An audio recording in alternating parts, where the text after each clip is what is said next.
both Jonathan Payton and I right now on the 99 Yards podcast is the longest running NFL UK broadcast personality of all time. It's the one and only Iron Mike. How have you been?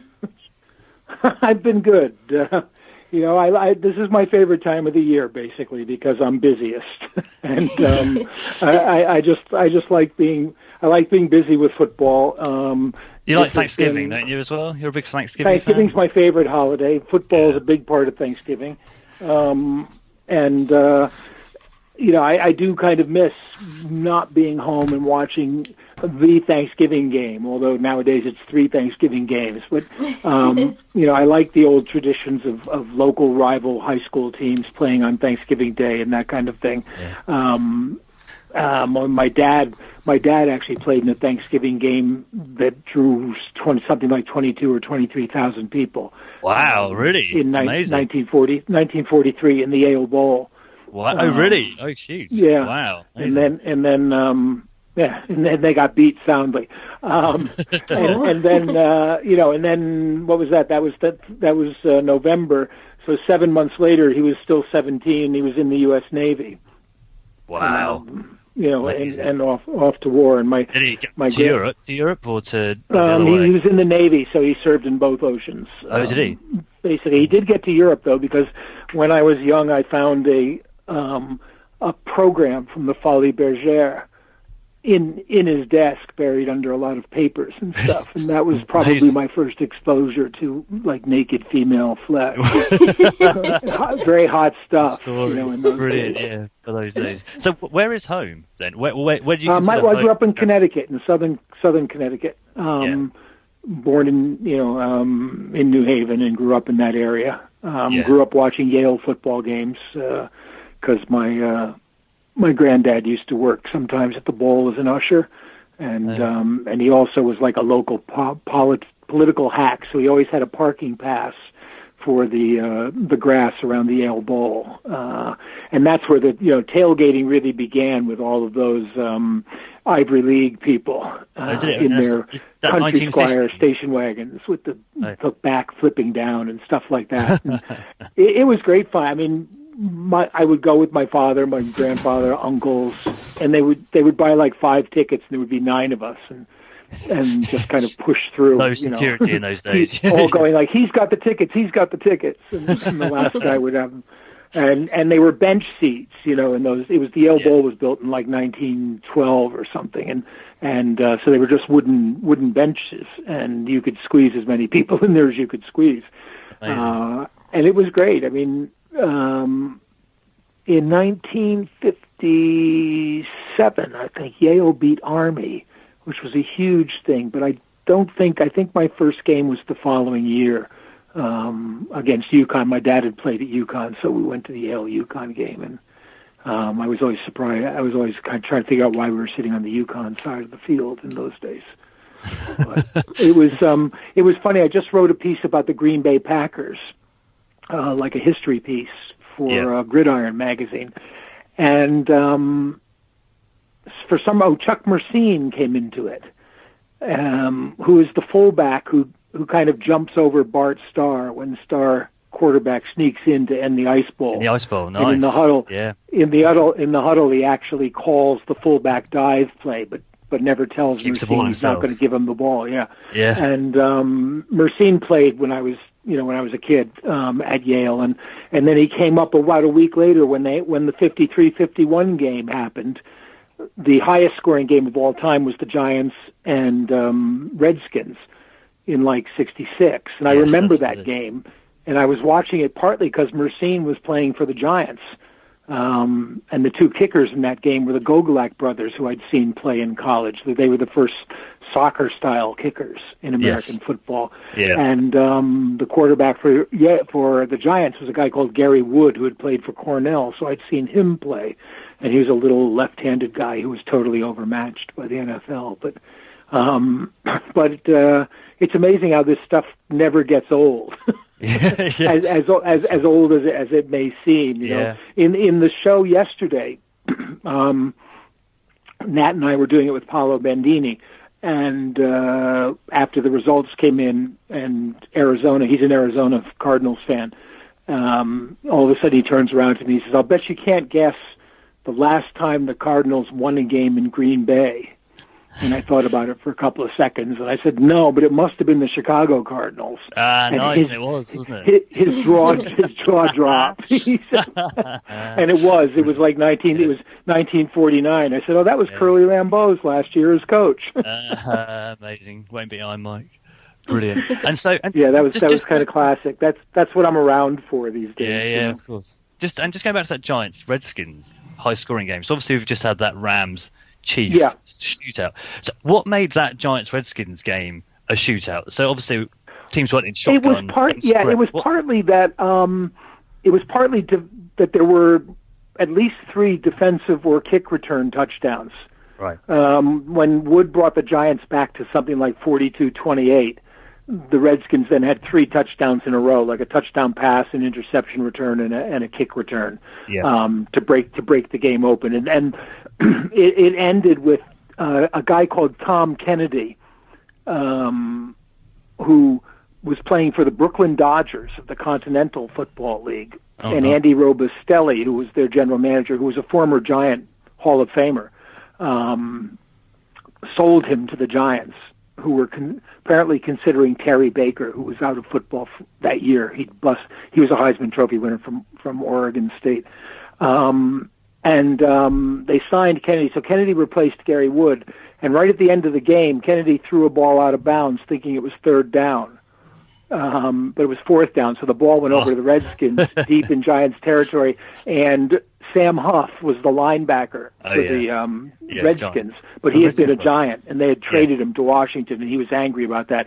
So he was screaming at Otto Graham to kick the field goal just to rub it in. And Graham was unaware that 3 points is what put it over the mark to break the record for total points scored.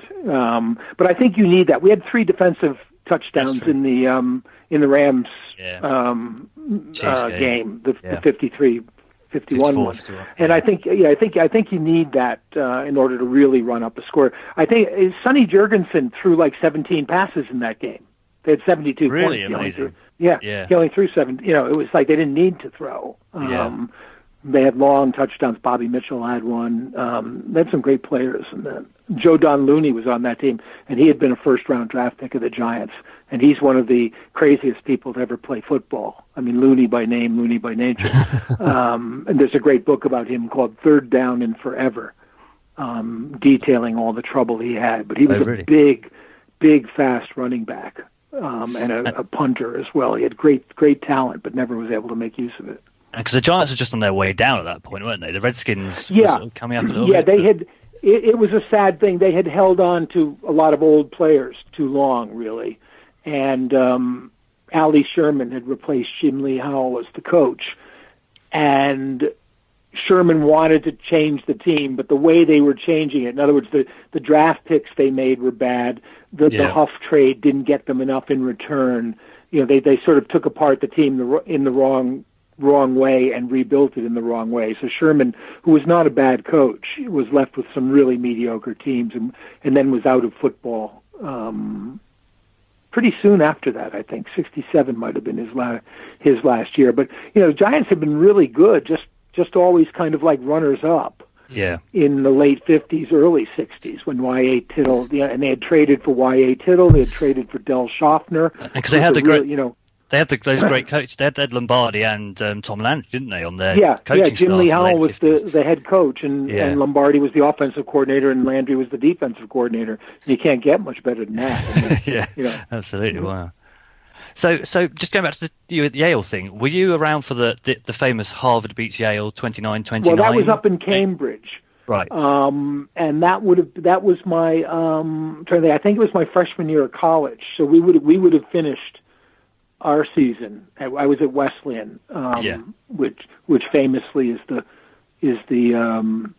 play in Doonesbury, where Yale is called Walden University. Oh, really? In Doonesbury, there's a guy who goes to his reunion and talks to another guy, and he says, well, it's great. It's great to see all these old people from Wesleyan that I don't remember from our days. And that's Wesleyan. This is Walden. Wesleyan's 20 miles up the road. And but anyway, I watched I watched that game on TV. Yeah. The 29-29 game. And I was aware, hugely aware of Brian Dowling and Calvin Hill from that team. Because Dowling had never lost a football game. Right. If he had started, he had won. Yeah. And the story goes that when Harvard was going for the second 2-point conversion to tie the game, Dowling went up to Carmen Cosell, who was the coach of Yale, and said, "Put me in at safety." And Cosell said no, and they asked him about it afterwards. He said, "It would have ruined the life of the guy I replaced." Brilliant. So, just mentioning Wesleyan. So you went there, and that was the same. Was that the same college as Bill Belichick went to? Wasn't it? Went you there at the same time, or sort of crossed over? Bill's first year was my last year. Right. And although nobody seems to know it, he didn't play football that year. And I've gone back to check. I mean, when I was there, I looked at the team photos. I think he might have been hurt. But he also might have just been taking time off. He played defensive line, did he? Is that he's listed as a center or a tight end and long snapper. Right. And like I said, I don't remember him playing, and he's not in the well, I would have known my senior year. I would have known for sure. But he had gone to a prep school for a year. After he finished high school, he spent a year at Andover, which is where he met Ernie Adams, who's the guy who does all that, brains. all the brain stuff. Yeah. And then come to us, and I wouldn't have been surprised if he simply took the semester off to get into the academics of the school, knowing that in those days they had dropped the freshman teams. By then, when I was at US Wesleyan, we still had freshman football, so I played freshman football, and we only had like 18 guys. And eventually, the NCAA changed the rules anyway to it's proper two-way eligible. A two-way. I played tight end. I played split end and defensive end, which was interesting. I had played only defensive end in high school, which was the weird thing, and I was completely unsuited for it. But our coaches ran an old-fashioned defense where basically all I had to do was push everything in. So I didn't. Oh, right, okay. It was like 7 of you on the line, was there, or something? Yeah, and we went to us, and they were playing a 4-man line, and you were head-on a tackle, and you had to kind of physically beat him. And as you can imagine, if I was playing split end on offense, I wasn't really geared up to deal with tackles. But we were so short, in fact, that one of my friends got another guy who's been my best friend for years and years, who had played soccer in high school. I don't know how, but he had. And he got him to come out just because we needed bodies. And he was about 5'9" or 10, and probably weighed about, in those days, maybe 190 pounds. Solidly built, and they put him at defensive tackle with me at end. And he'd never played football before. And he had like 2 days of practice, and then we're playing the Trinity College freshman team. And first play of the game, there's a kickoff, and then we come out to play defense. And I line up, and I look down the line, and he's literally in their backfield. And I go, Berm, you got get back. And he starts on all fours going backwards between their guard and center. He's going backwards to the line. The quarterback should just snap the ball. I don't know why he didn't. But he was like almost back when they finally snapped the ball, and then the guys ran right over him. Oh, they did, yeah. That's like a Danny Amendola-sized guy. Yeah, I mean, it was amazing. I mean, it was it's Division III, small college football, and this is a long time ago. But even so, it was Bill played lacrosse with me in the spring. So I remember seeing a photo, I think on one of the Channel 5 shows you brought in, of that. You've got like a team photo with him and you in the same. Yeah, it famously was in Sports Illustrated, and then all of the players. Willie McGinnis told me that Bill came in one time showing a couple of his teammates my teammates as well from the lacrosse team around, and one of the guys said, "Hey, who are those guys, Coach?" And he said, he mumbled, lacrosse players. And McGinnis said, "You mean they're in the picture?" so they'd all seen it. Do you remember him? Do you remember him from that? I mean, I remember him not well. You know, just quite an introverted character. We weren't friends or anything. But you know, we remember each other enough so that when we went to for Channel 5, when we went to Foxborough in preseason, I got an interview, you know, a one-on-one interview with him in the morning, which no one ever gets, and that became a news story in the Boston papers the next day. Okay, cool. And you know, once I asked him a question at one of the press conferences. I never get to do the press conferences these days because the BBC sends me out on Friday night. but in the Channel 5 or Channel 4 days, I saw 1 year. Maybe it was the first year of BBC, I think. We were out the whole week. We did two. That was their undefeated Pats when the Pats were going to undefeated season. That one, I think. Yeah, that was the first one, which would have been in Phoenix. That's right. It was 2008. And that was great because I was doing it with Rod Woodson, and Woodson got voted into the Hall of Fame, and I was there, you know, in the room. Yeah, brilliant. And got to say, you know, congratulations. And the first thing he said to me was, "I just wish Dermonti had got in," which was really sweet. You know, Dermonti Dawson is his center. And, you know, I said, Mike Carlson, BBC, and Belichick gave me this kind of wry look. Yes, you've seen it before, yeah. Isn't he has almost like smirk on his face. He's done a bit better than me, but there aren't many people left from those days. But I've got one guy. The other guy, I played tight end in my first 2 years. I sort of shared time with another guy, and he's still coaching. He's coaching at the Choate School, which is one of the elite prep schools in America, and they've had a couple of undefeated seasons in a row. So, would you consider Belichick the greatest NFL coach of all time? I know it's sort of quite. You should read Gridiron. You really should subscribe. I wrote a piece about this a few months ago. Yeah, I picked him as number one. You did, yeah. Just the longevity, or just change. The longevity, like being able to change his team again and again, and just stay competitive. Yeah, I think that's the key factor because it's so much harder in the modern game with free agency and salary caps and things like that. It's so much harder to keep a team together and keep your stars together. I think the top four, I had Belichick, Paul Brown, Lombardi, and Bill Walsh. Yeah. And I did say if you were going to put them in you could juggle them in any order, and I would, you know, there would be a discussion, but I couldn't say you're wrong. But you know, Paul Brown was similar. And Belichick obviously learned a lot. Yeah, that's studying Paul Brown. Yeah. But you know, the team he kept together for 10 years was in an era where it was a lot easier to do that. And when he put it together in the 46 in the All-American Football Conference, he really had a big advantage over everyone because he had a lot of guys that he'd coached during the war at Great Lakes Naval Training Station.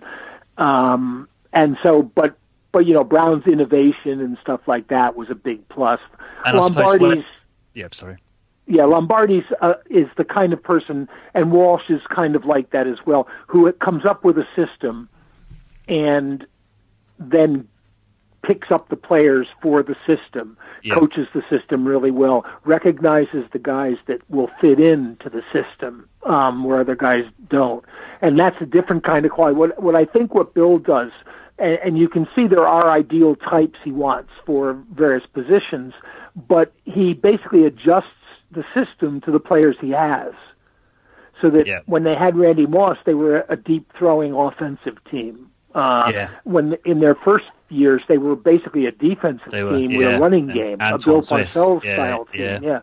And even more than that, he's the only coach I can think of who completely can revamp the game plan week by week. Yeah. So so they'll come out and do completely different things than they did the week before. And the players have to be smart enough to do that. I was watching the late game yesterday when I got home after doing the show, and when they knew Minnesota were in passing situations, which they had to be, they were basically playing with one down lineman. And then they had 6 or 7 guys milling around. We used to do it in touch football, the thing called the old mill around play, where you all just kind of stood almost in a huddle, and then all of a sudden, when the ball was snapped, it would break in different directions. Yeah. And they would rush. They would be rushing 4 or 5, even 6 one time, but you wouldn't know who was rushing. And it would be there'd be a safety and a cornerback and an end and a tackle and a linebacker, and another linebacker would be back playing where the safety was. And I'm just thinking that was put in. They might have gone through it in preseason, but that was put in during the week. That's where they didn't use it. I don't, as far as I can remember, and I don't watch every game, but I haven't seen them use it this season. I haven't seen them use it in the last few seasons, I don't think.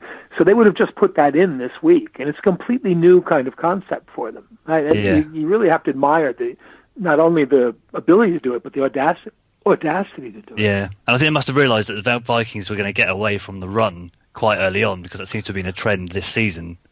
Yeah, much I think you're right. And and Zimmer was actually complaining about that. Yeah. And now the stories of feuds between Zimmer and Filippelli are coming out. Yeah. Kind of like they did with Norv Turner a couple of years ago. Yeah. And I just think, just with the Belichick thing, he just seems to be the first to adapt to things like rule changes. So as you say, the first 3 Super Bowls for the Patriots was defense driven. And then Polian goes to the competition committee and gets them to re-emphasize all the passing rules. And then 2 years later, or 2 or 3 years later, the Patriots come out with this explosive offense with Randy Moss and Wes Welker breaking all the records. Belichick's already one step ahead, going, okay, if that's the way the game's going, let's. If you believe that Bill is an evil genius, you would think he was doing it just to spite the competition committee, if not the whole league. But it's generally been every 2 years or so, Bill will come up with some wrinkle that will fool everybody, but it's perfectly legal. And so the competition committee will make it illegal.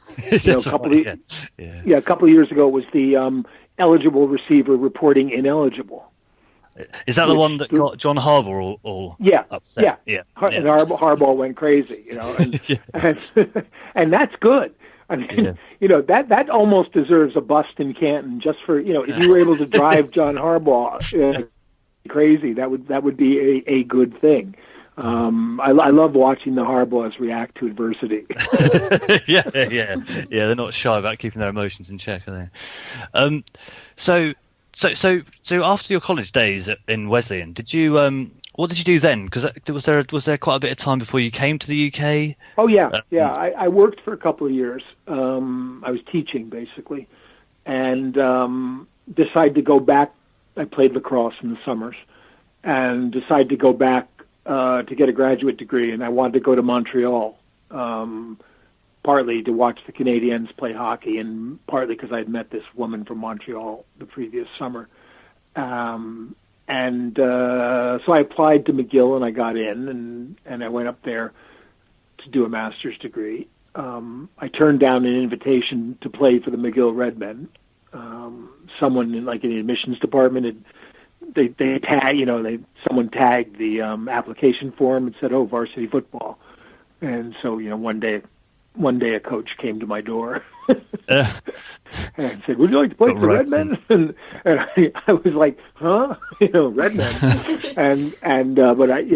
At that point, the idea of actually working hard at football didn't really appeal to me. And, I was mostly learning how to skate well and playing basketball in the gym up in McGill every day. And then I had an English girlfriend, and we were playing badminton and doing yoga. And then she announced the following year that she wouldn't spend a second winter in Montreal, and I could choose between her and Montreal, basically. And you chose? Well, it took a while, but the decision's obvious. I came over then, and I've been here ever since. It reminded I tried the Jack Benny thing on her, where the mugger comes up to Jack Benny, who was famous for being cheap, and pulls a gun on him and says, "Your money or your life." And Jack Benny stands there. And the guy says, "Your money or your life." And Jack Benny stands there. The guy says, "I said your money or your life." I said, "Hang on, I'm thinking." So, didn't you work for Major League Baseball? Am I right in thinking that? Yeah, when I came here, I got lucky in a way. I mean, I started trying to get jobs as a journalist. I'd done some writing, and in those days you could kind of walk into places and ask for a job. And I walked into the Boston Globe's office in Bouverie Street, just off Fleet Street, and the guy laughed at me. But said, "I admire your career." Anyway, I managed to talk my way into UPI, and nearly the editor wanted to hire me, but the sports editor didn't. They needed somebody apparently in their sports department, and the sports editor later became a friend of mine. He went to Reuters, and we became really good friends. But he recommended me a couple of weeks later by letter to their UPI were partners in a television news agency with ITN, which is now it still exists, but it's now called AP TV News. And so they offered me a fill-in spot over the summer, and I did that. And then I said, "Look, I'm going on vacation. Do you want to hire me or not?" And they hired me, and I became the sports editor there when they discovered I was the only person in the newsroom who could write a cricket story. Oh, very good. The American who could write a cricket story. Yeah, I had to throw a Australian guy off the telex machine because we were late, and it was a cricket piece going to Australia, and I sat down, and I banged out the story, and the guy said, "Oh, I don't know anything about cricket." I said, "You don't know anything about any other fucking thing, John, but you write all your other stories."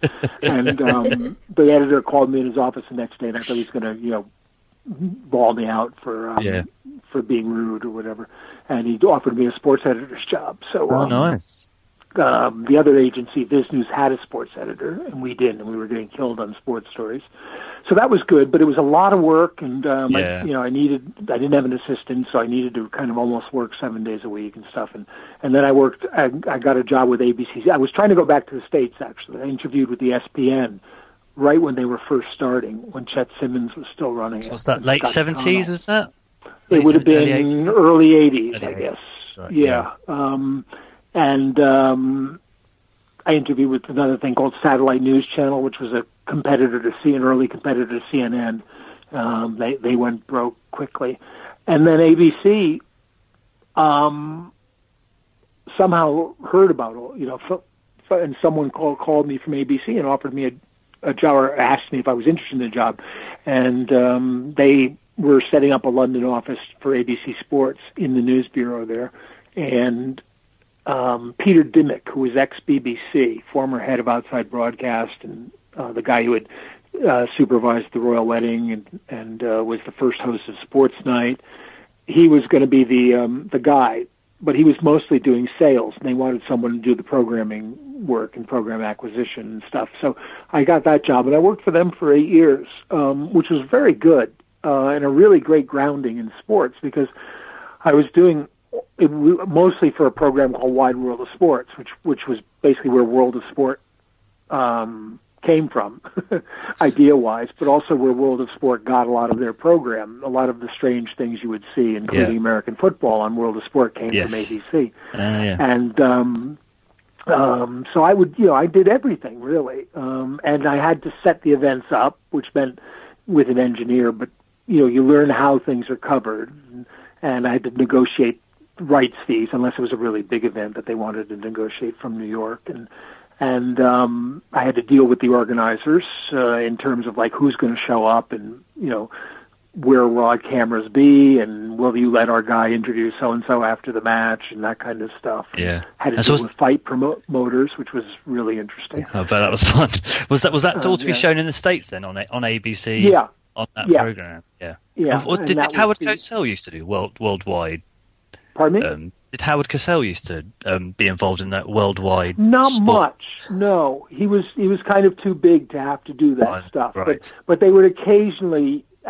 He was not a lead announcer, Yeah. He was a color man on boxing and American football, basically, and occasional other things. But, for example, Frank Gifford would come over and do the skiing at Kitzbühel every year. Okay, nice. He did the rugby league one year and they would send an American football player who they were more or less auditioning to see if he could be an announcer.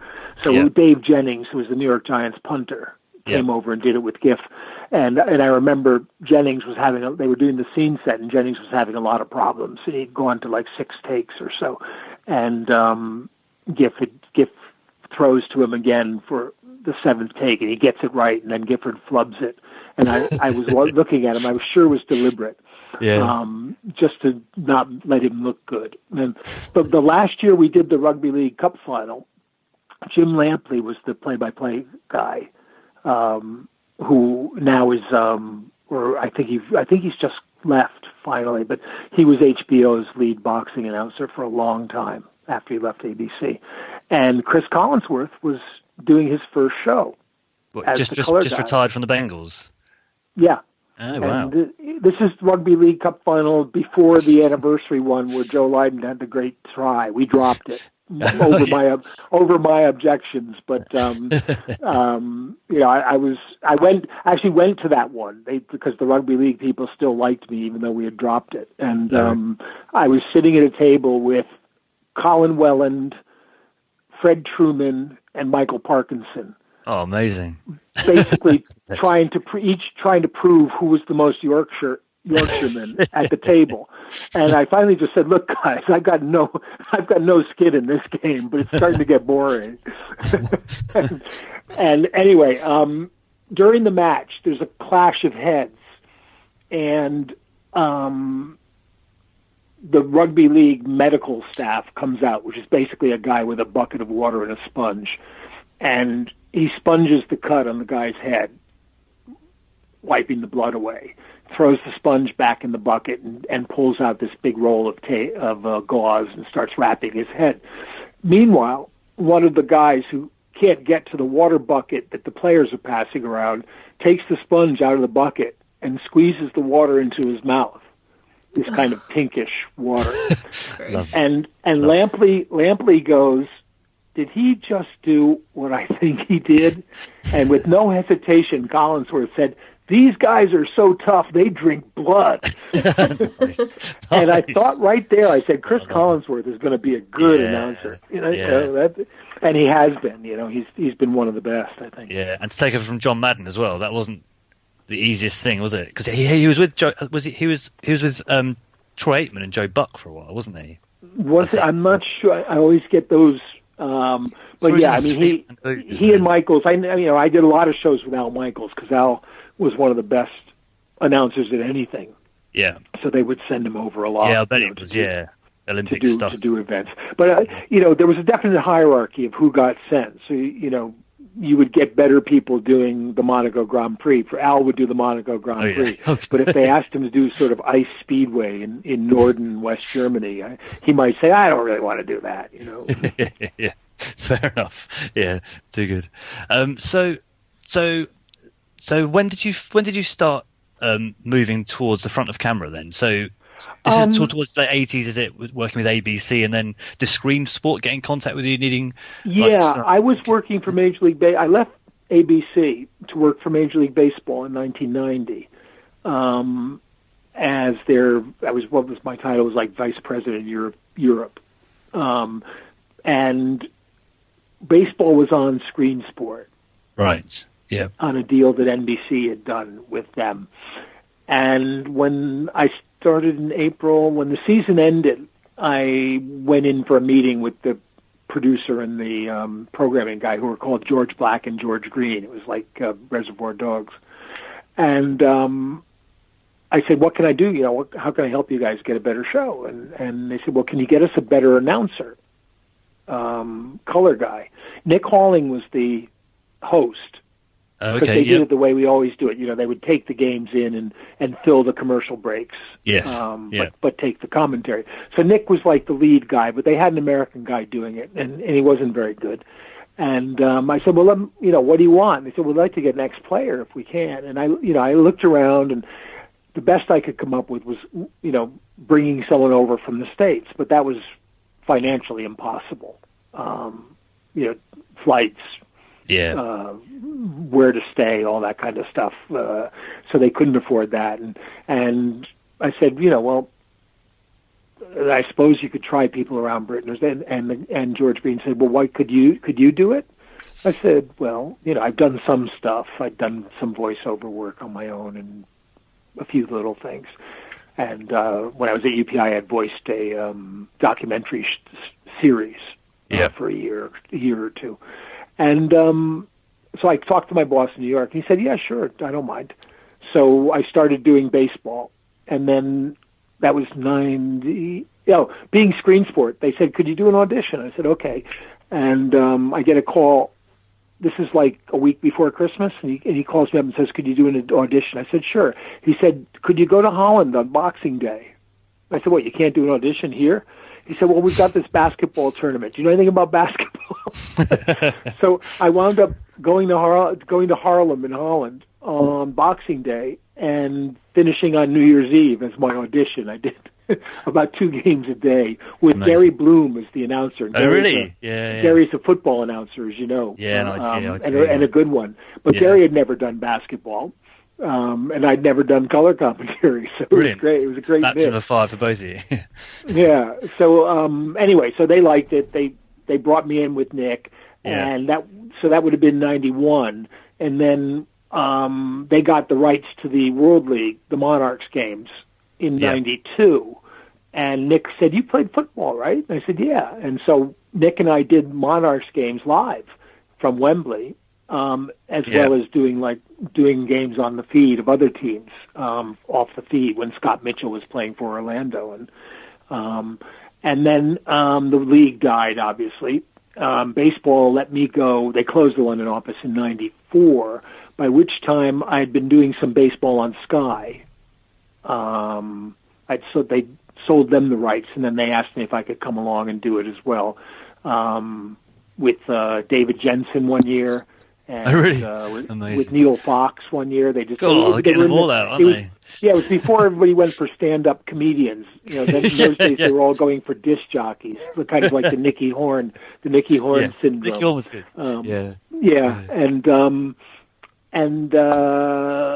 So then when they got World League came along, and that was a Fox thing, so Sky got it in 95, the producer had hired Nick and said, who can we do as a color guy? And Nick said, well, I worked with Mike at Screen Sports. So Nick brought me on, and we did, in 95, we had a great year because Nick and I would do a game every Saturday and Sunday. We're doing the actual commentaries at this point as well.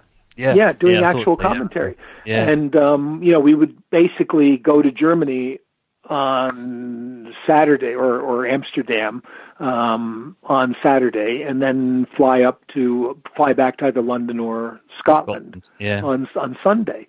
And it was a great learning experience. And then, Kevin and Gia and I did End Zone, because Gia was married and had a kid, and Kevin was married and busy with basketball. So Kevin I would be the one who got all the Barcelona trips, because Barcelona was the only overnight. We would go in, and we would go in the middle of the week to do features on each team, and the coaches were, for the most part, great, and I learned more about football in those years than than I could have dreamed. Mostly by making mistakes and having guys correct me, but. Jim Kreiner in Scotland, the head coach, and Ray Willsey was his defensive coordinator, and Jack Bicknell in Barcelona. Some really great people. You could ask them anything.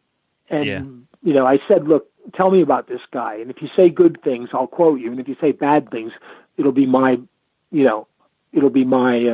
opinion that goes out there, but tell me the truth, they'd tell me why a guy wasn't in the NFL, or what he couldn't do well and what he did do well, and that kind of thing.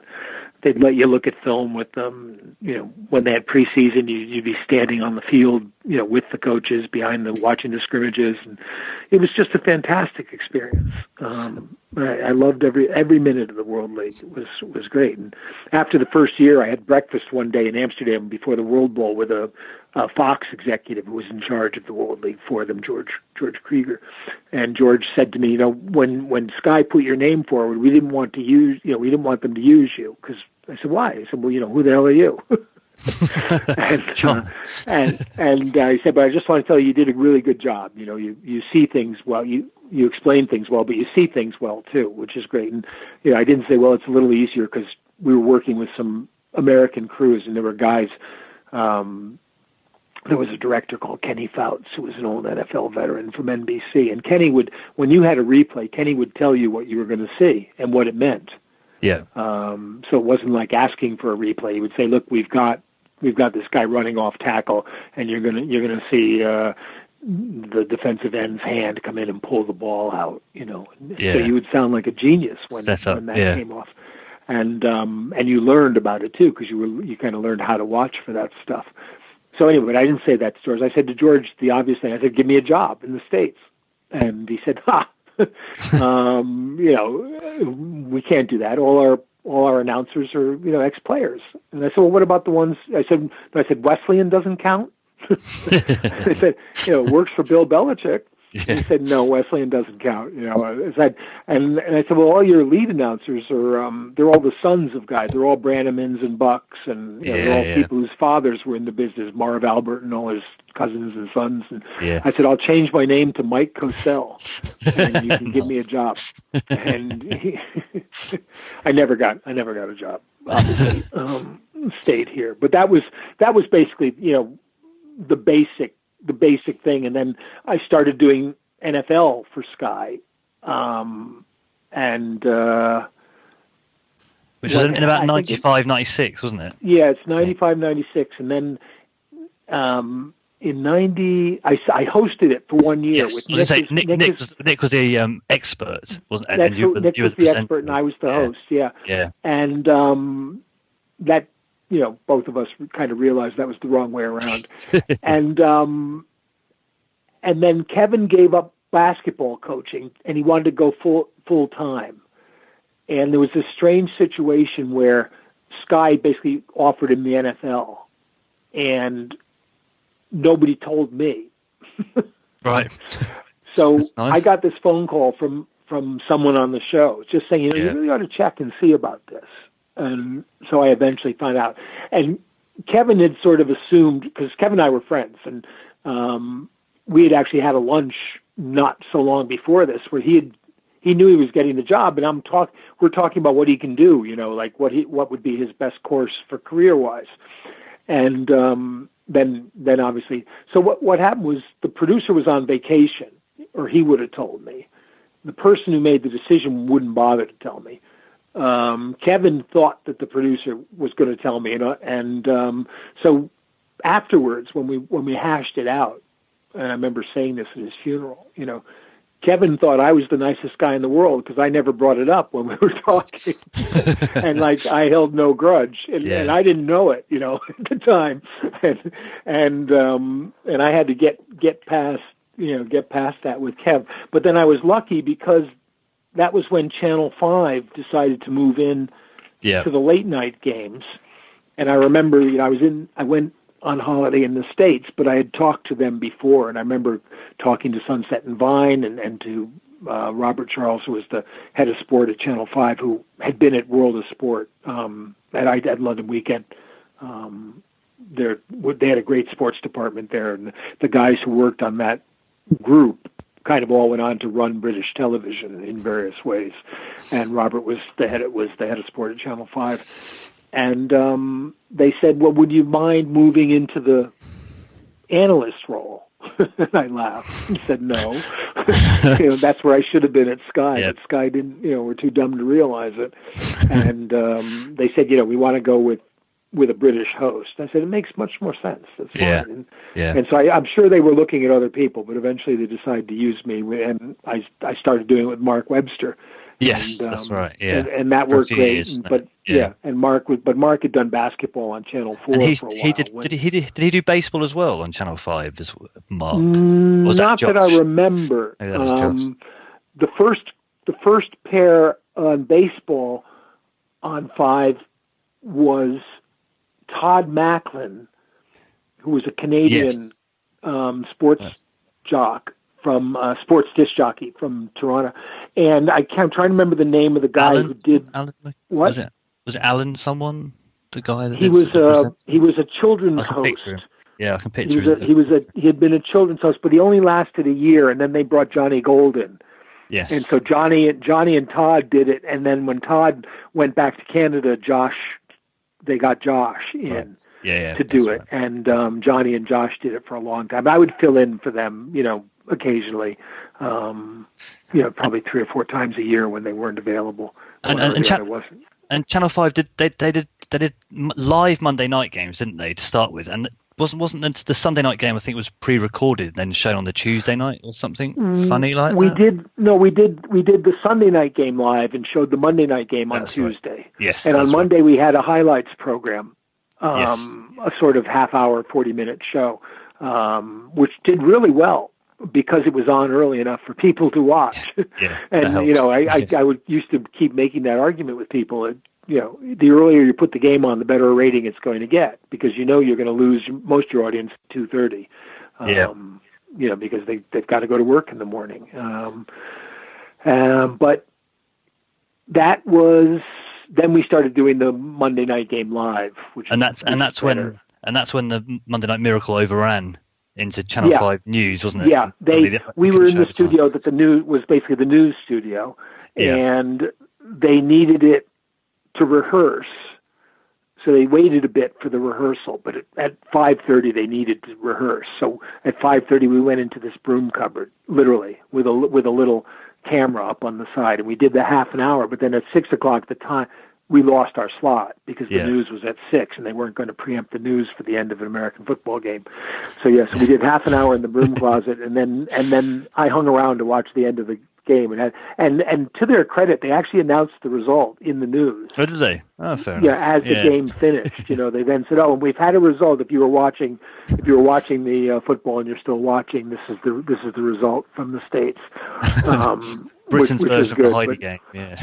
Yeah, it was great fun. I mean, and that was kind of you almost couldn't do that anywhere else. Yeah. Is that your favorite gig you've done? Probably. Well, no, my favorite gig was doing wrestling with Nick Halling producing and Mark Webster and I as the 2 announcers.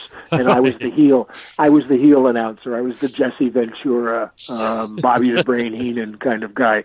And that was for ITV too. It was called the Transatlantic Wrestling Challenge, and we were supposed to do a second season of it. And we had built up the first season. Mostly Nick. He actually booked and plotted the whole thing out.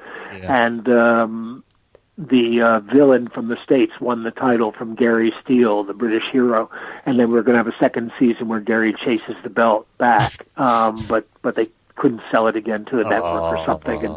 But that's my favorite, I think, of all time. Yeah.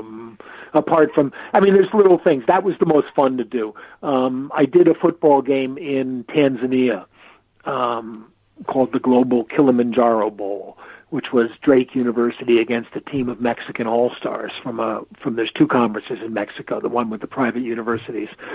And we did the game in Arusha in Tanzania, and that was like a highlight of my life, just to spend a week down there doing clinics with kids and then doing the game. I was doing it on ITV Tanzania, which was incredible, with Reggie Brooks, an ex-Notre Dame guy, 'cause the guy who put the whole thing together, it does a lot of stuff with Notre Dame. He was a quarterback at Notre Dame, I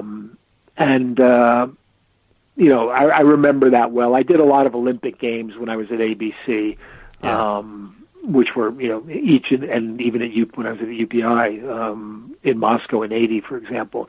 There's lots of stuff to remember. But of the kind of British TV gigs, the wrestling and the late night was good. And what I mean about doing the late, I do it. It's conscious the way you do, for example, BBC on a Sunday afternoon. Yeah. As opposed to what you can do on late night television on Channel 5 or Channel 4. And even Sky's quite serious with the way it's Sky. I don't know. I've never understood that. I've never understood why they. I mean, for a while it looked like they were trying to be American, you know. Yeah. And those guys that they have often don't have experience, for example, but they would be much more relaxed if you relaxed them. Yeah. You know, and you can't force it. It has to kind of be natural. And I've been lucky on the BBC in a number of ways, you know, because when they started doing it, it was Jake doing the Jake Humphrey, the hosting, Jake Humphrey, and then it's been Mark, and they're both really good, you know, and they're both natural. They're smart enough to know the right questions to ask. Mark has become, you know, really working with OC and Jason, you know, twice a week has become really great rapport there between them, haven't they? Yeah, they do, and but he's also learned a lot about the game, you know, and so when they brought in people, and we had, you know, Danny Amendola was in, and Tiki Barber, Rod for 2 years on the Super Bowl, OC 1 year on Channel 4 with me and Nat. Yeah, that's great. You know, and the atmosphere is automatically relaxed, and you can have a little bit of fun with it. Now, you know, some of the things I would do on 5, which were done in good nature, but could be seen by people as being, what would you say, maybe too straightforward. You wouldn't do on BBC in the afternoon. You certainly couldn't do on American. You wouldn't have a highlight of Tory Holt and call him the Tory you can support, for example. No, BBC probably wouldn't appreciate that, and I wouldn't. You know, I wouldn't use Dilfer as a verb. You know, on TV. You know, nowadays that's what happens on the Twitter and podcasts and all that kind of stuff. But so we were ahead of our time in that way. And then I'm really grateful to BBC. The Mike Cloud, your Stones Mike Cloud nod. Yeah, that's one of my favorites of all time. Great. Hey, you, Mike Cloud it was like goal line situation, and Mike Cloud didn't get over the goal, and they were literally everyone's just piling on. And I went, hey, you get off of Mike Cloud. Those things are little bits that just pop into your head. But sort of the freedom that you see, that was the thing on 5. I didn't have to. There was no filter, you know. Yeah. If it popped into my head, I could let it out. It's like doing a podcast with Nat.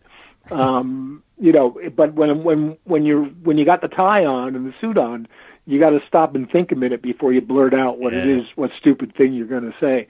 Yeah. The one that got me this year was we were doing when we were doing the Raiders. Who killed the Raiders at Wembley this year?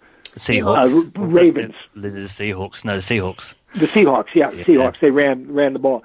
So we were doing the Seahawks Ravens this year at Wembley, and at some point I made a comment about the punter because we were on the field, and so the punt came right by us and was fair caught, and I said I've been waiting to see this guy because he's an Australian rules guy, you know, and that's the big end. Oh, he says I love Mike Carlson. He says he even knows about the punter. He said when I played I didn't know who our own punter was, and I was sitting there going through my mind trying to remember who the punter was on OC's team, like in 2007, and it came to me like, what? Go ahead. I was trying to think as well. And it's not Sean and Detter's too far back. I was trying to think. It was Jeff Eagles, I think. Ah, nice. Yes. And it came to me like, you know, good. 3 series later when it was too late to make an impact. But but what I feel really nice about, I mean, BBC, like you said, those guys have such a good rapport, and it's such an entertaining show. That I feel lucky that I just get to do the live games with them. Yeah. You know, and the good thing is it's almost it seems a seamless transition. So you know, I don't feel like I could easily feel like I'm the third wheel there. But they're all really good about it, and you know, we sort of fit in together, and I think that's partly because they're really easy to work with, and it makes me just feel like at least what I'm saying makes sense to them, you know? Yeah. Absolutely. And so you're doing the TalkSport 2 show every Sunday evening, and that's is that taking the Jaguars commentary or taking the Jaguars feed plus all the Red Zone bits on top of it? Yeah, that's what we and if the Jags have a late game, then we just basically do Red Zone and get the start of the Jags game this year. And of course they would have been on a Sunday night spot, and so they would have done the TalkSport late show. But they got, when the season started to go downhill, they got flexed out of that Sunday night game. Yeah. And that, Nat finds it hard to spend a long time away from me, so that's good. we get to stay in the studio together. And you remember we did a podcast called Your Americanage. Oh yeah, I miss it. With Dan Lowe and Harry Holgate, who was the producer. Yeah. And I guess we did that for about 5 years, and then just to the point we were starting to make it work financially, like it fell apart for various reasons, but. In a sense, that's been reconstructed in various forms. In a lot of the podcasts and stuff. Matt and I did one for TalkSport called, which was imaginatively called Carlson and Coombs. Matt's got one right now, the NFL show. That's really, Harry's producing it. I'm on it most of the time with him. And that format has worked really well with a certain amount of irreverence. We miss Dan in terms of real comedy and humor. Yeah, and cynicalism as well. And cynicism, yeah. Dan makes me look like an idealist, a naive, wide-eyed. And I think there's, it set a certain template for a lot of people. And there's quite a few podcasts around in Britain, especially. Well, obviously in Britain, because where we can see the format repeated to an extent. But it was immense fun to do. Even if once I moved out of London, it was a real pain in the ass to get into London to get to the studios at the right times and stuff. Especially when we weren't making any money off it. It must have been real strange. But I mean, that's the thing. It's like we had to be in a studio. We couldn't do it by phone and Skype. It really had to be something we did face to face. And we got good people in as guests. And I did a podcast for a brief while that Harry and I set up, and Harry worked at audiobooks for the blind. Was it a crime? Was it your crime series? Yeah, it was a crime one, exactly. It was called Crime Vault, with Mark Billingham, who I knew and who Harry knew because Mark records his own books for the blind. So Harry had produced him there, and that was really good. But the publisher who was backing it realized that they didn't need us to produce it. They had their own studio literally in the publishing house, and they could get someone like Mark to interview another writer, or they could have two writers talking or whatever. They didn't need to basically pay us to do a podcast, even though it worked really well. And I wanted to call it Watching the Detectives, and oddly enough, and the publishers wanted to be called Crime Vault because that was one of their kind of trademarks they were using. But Mark got the rights to use the music from Watching the Detectives from Elvis Costello. Oh wow! I mean, basically for free. Yeah. And Mark's well connected. when we had Ian Rankin in for might have been our first show. Really? Oh wow! And that was just listening to the two of them talking about rock music. And I'm in a slightly older generation with an American background, so most of it didn't. I wouldn't say it meant nothing to me because I knew who they were talking about and stuff like that. But most of it I didn't have very much interest in. And it was like, can we get back to crime now? Guys. And Harry's like in my ear going, "That's gold. That's gold. Don't shut him up." Okay, so we probably can't let you go, Mike, without talking about your Friday morning tight end column. You've moved onto a subscription platform this year, I think. Is that right? Yeah, and I mean, I did it for, I think, 13 seasons for the NFLUK website. Yeah. And I think it was originally Henry Hodgson who decided we ought to pick all the games every week.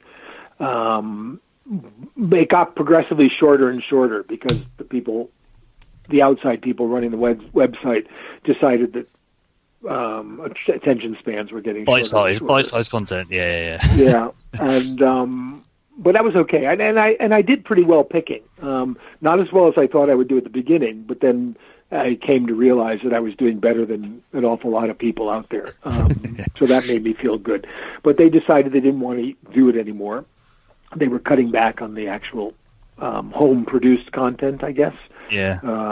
Most of it's either done by the office or... I think it's been swallowed up by the mothership, by the NFL.com pretty much now, exactly. Isn't it? And the rest of it's NFL.com. Yeah. So I just decided to take a try and put it up on Patreon and see how that went. And it's been a problem, first off, in the sense that the only way for me to make that work was to ask people to, well, that's the point of Patreon, ask people to support it. Yeah. And not much, obviously, but I figured I could get enough people to make it worthwhile writing, because inevitably what happened is, without an editor to say, look, we can only have 1,000 words on the 13 games, so keep it short.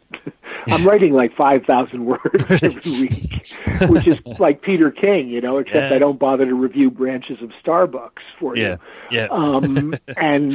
And I've cut the other stuff short. At one point, I was writing a lot about, and I had the First Down column for years and years. Yeah, I remember. Kind of verge onto other things. So it hasn't had as many subscribers as I would like, and by the end of the year, if it's not on the kind of upward, I'll probably won't do it again, because I really do spend a lot of time writing. That I could be doing other stuff with, but it's a good way for me to keep my focus on the games, because I probably wouldn't watch as many games if I weren't working. Yeah. Like if I were just home on the weekend, I'm not the kind of person who says I've got to watch 3 football games tonight. Yeah. There might be something else I want to do, or my son might have something. But because I'm working, I will do the games we do. Yeah. And then I'll watch as many games as I could. And for years, I would watch stuff that people sent me from the States on tape. I spent a lot of time on the phone with people, asking them questions about what went on the weekend. And now, of course, with Red Zone, I can watch games on catch up and zip through them quickly. So that's good. And doing that and watching and writing the column keeps me. It always has, but it keeps me up to date with all the teams on a level, beyond going into the studio and checking the roster before you go on air. Because I don't think people realize sometimes how much preparation you really need to do. There are shortcuts. Play-by-play men have spotters in the booth. Yeah. Pointing on the depth chart or on the flip chart. Who's made a tackle or who's carrying the ball, that kind of thing. And of course, the American Nets have stats guys to give you the stats and that kind of stuff. But you can tell in a studio context who has or hasn't done their preparation. And Nick and I, when we did World League games, would have breakfast, before the game. And literally over breakfast, I'd just take the roster out and I'd call out a number and Nick would repeat the name.